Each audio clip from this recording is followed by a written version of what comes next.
welcome back to my channel where I empower you to change the way you view yourself, your circumstances, and your life.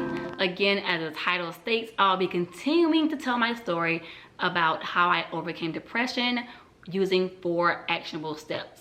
If you watched the last video, then you know I had to first become aware that the depression was there and that it existed. I had to admit that I was struggling with it, and then I had to accept that again it was there and that I had to deal with it and find a way to overcome it. But when I ended the last video, I was sharing about my decision to not take the pills that were prescribed for my mild depression and to step out on faith. And I know this can be a little controversial for some people, but it is my story. It is a part of my testimony that I share openly. But again, as I said in the last video, disclaimer, I am not telling anyone not to take their medication. I am not your doctor. You have a prescribed doctor if you deal with depression or any other illness. I am not telling anyone not to take their medication, but I am telling you what I chose to do on my journey in my mental health. So again, I did choose not to take the pills that were prescribed. My mother supported me in that decision, and I began to move forward on the journey, knowing that it was there, accepting that it was there, and being able to admit that I was dealing with it. I began to go on a search of how can I, kind of heal myself. But during that time, I still kept, praying to God, as I had always done, for a spirit of happiness, to feel joy and experience true joy, because I had moments of happiness, but not full happiness, not full joy. It was something that's more so temporal. But as I said before I ended the last video as well, things got worse before I got better. Because anytime you take a stand for God, or you step out on faith, the heat will turn up and you will be tested and tried. So needless to say, after my depression got a name and I knew what it was, it's like it opened the door for it to become even more aggressive. So now when I used to have maybe crying spells, a couple times a week, now I am having crying episodes almost daily. I'm feeling depressed almost daily. And from now, we're talking about from 15 to 17. From 15 to 17, in this 2-year span, it's like my depression turned up the heat.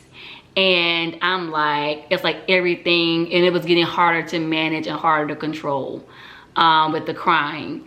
Thoughts again of just not wanting to be here. And as I said in my last video, I never tried to take my life because I understood that God is the only giver and taker of life. So I never tried to take my life, but I would pray and say, well, God, I don't want to be here. Can I not just wake up in the morning? Because I knew him doing it was a guarantee. Me doing it was not. And I was not about to put myself in a worse predicament trying to take my life in my own hands when it was not mine to govern to begin with. So I just want to say that. But if you didn't watch the first video, please go back and watch that first video to get the context of where I am now. So because things were getting progressively worse, I began to take matters into my own hands. Like I said, emotionalism, I was crying more down days, all that. I began to take things in my own hands and began trying to find ways to heal myself. Now, in essence, there was nothing wrong with doing your part of trying to self-manage and trying to maneuver and to do things for your wellness. In essence, there's nothing wrong with that. But sometimes we tend to intellectualize the things that are spiritual and then spiritualize the things that require just common sense or intellect. And sometimes those things can get mixed up if you're not careful. But with this, I began taking it into my own hands, so much so that I stopped letting God do his part. And that's where the disconnect came in. I was reading every self-help book. I was reading, and again, there's nothing wrong with self-help books, but for my situation I was dealing with, I read every book there was. I read books on depression. I remember at the time, Joyce Myers was a big thing. I read her book on depression. I was looking at it from a clinical standpoint because, like I said in my other video, I am a licensed therapist. I'm a mindset coach. I'm a youth mentor. I studied psychology. You know, I went to school for social work, all those things. So I'm in the field. So I'm reading everything I can on depression, trying to figure out how it works. What are the cures for it? Besides symptom management, I wanted to know, are there any cures for depression?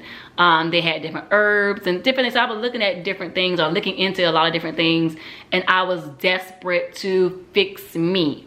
And that's the issue.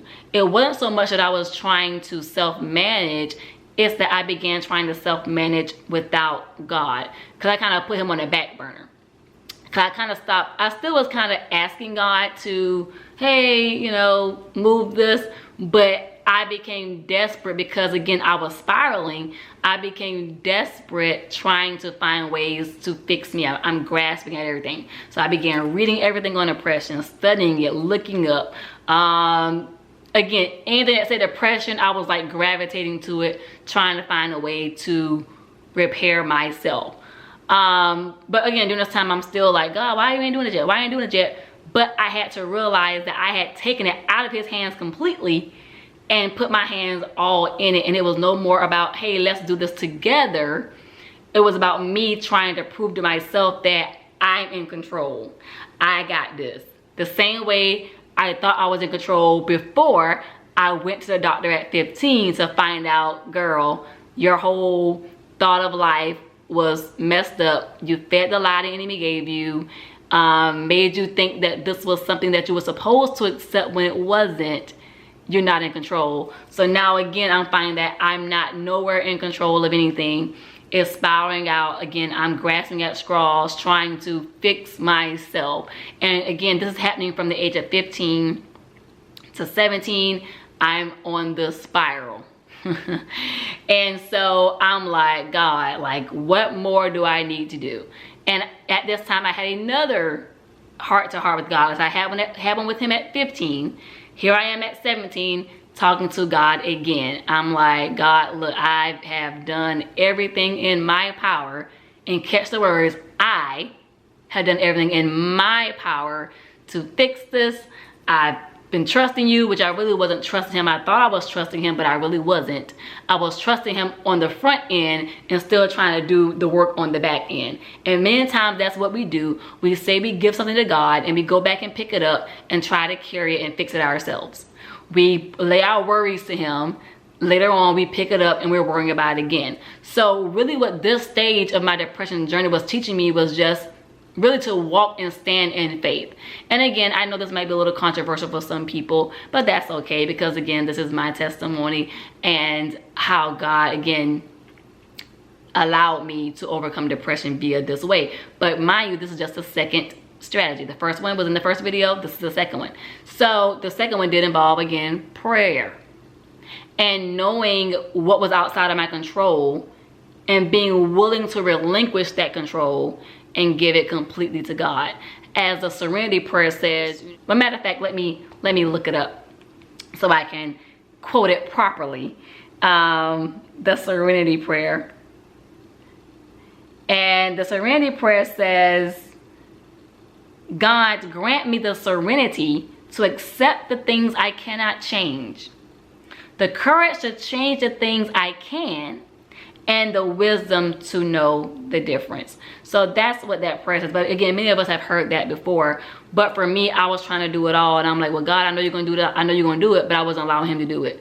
I was trying to put my hands in, and I was becoming more panicked and just anxiety driven, just because now it's happening more frequently. And I'm more depressed. And I'm more sad. And now I kind of hit rock bottom. I hit rock bottom. So somebody might say, well, because like I said before, I chose to do it on my own without medication, but I did it so much on my own that I was trying to do it without God too. And we have to remember that our human bodies are made up of 3 parts: mind, body, and soul. Your mind is your mental, your body is your physical, your soul is your spiritual. And we have to attend to all 3 parts of ourselves. And many people don't attend to all 3 parts. We can eat right and exercise all we like to, but if you're not taking care of your mental health and your spiritual health, you're still half of a person. you're still not going to be whole and complete, and something is still going to be missing until you attend to all three parts of yourself: mind, body, and soul. Mentally, physically, and spiritually / emotionally. We have to be able, or mentally and emotionally, excuse me. You have to attend to all three parts of yourself. And I went from one extreme to the other. Where before I was in total denial that I had anything wrong with me. This was my normal. This is my life. I'm meant to live miserably and go to cessation of life. I was convinced of that. Boom, bomb drop at 15. This is not normal. You were believing the lie this whole time that the enemy fed you, as he did Eve in the garden, and you ate it, and now you're dealing with the consequences.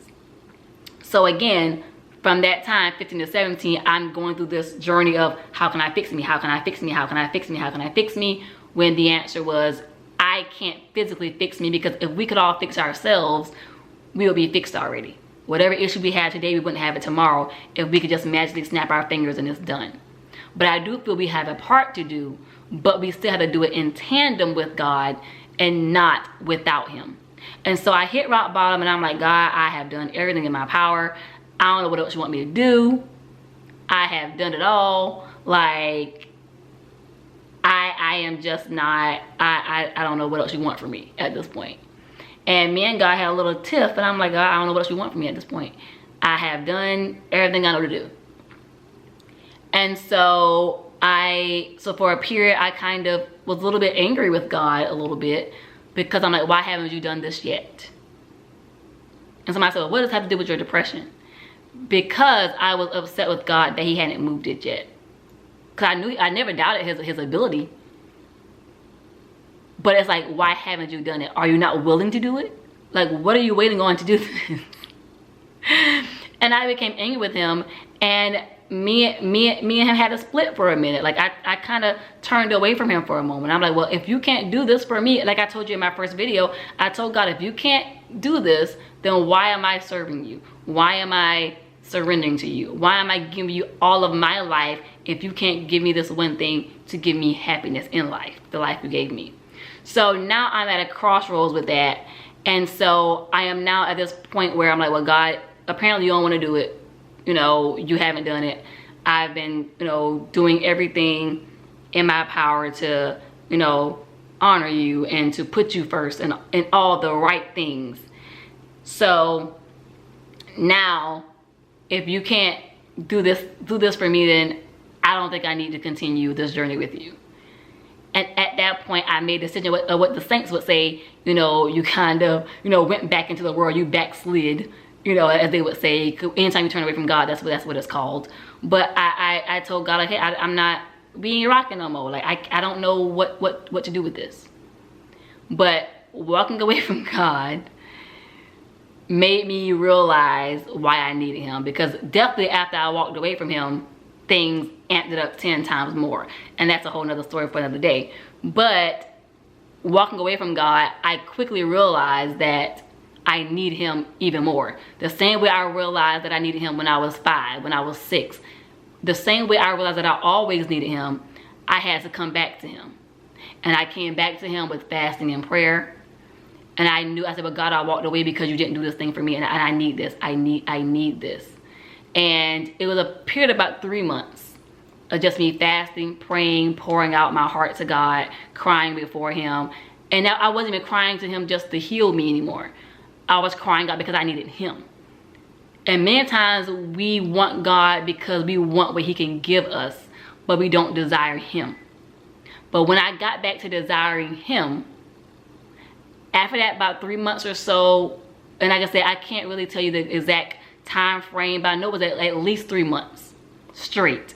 Me crying on my face every night, praying to God, asking him just to reconcile me with him. After I got done doing that, God let me know he came back to me because he removed the spirit of heaviness that comes with the depression.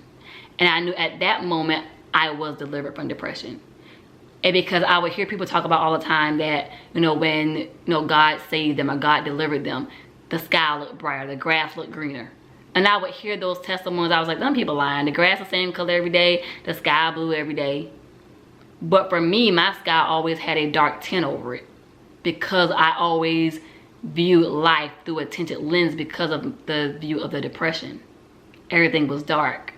But when God delivered me from depression after those months, and it could have been more than 3 months, but I knew it was at least 3 months of me praying and crying out to God, for the first time, the sky did look bluer, the grass did look greener, and for the first time in my life, I could see clearly. I felt joy for the very first time. And God proved to me that he was who he was. And at this time, I was 18. It's right before my 19th birthday. I was 18 at this time when God delivered me from the heaviness of depression. But the story doesn't end there. That's just a portion of the spirit of heaviness left. But what people don't understand, after deliverance happens, you still have to walk out your healing. And walking out your healing requires something totally different than just, again, snapping your fingers and everything all good. Some people think deliverance is when God does something, everything leaves with it at the same time. But sometimes the symptom can go, but your mindset still has to be renewed and transformed. And that's the next part of my journey that I had to encounter in order to overcome depression. Well, that is it for today's video. Part 3 will be uploaded on next week. As always, if you have any questions or any clarity on anything that I mentioned in today's video, leave it in the comment section below, and I'll be sure to address any questions you may have.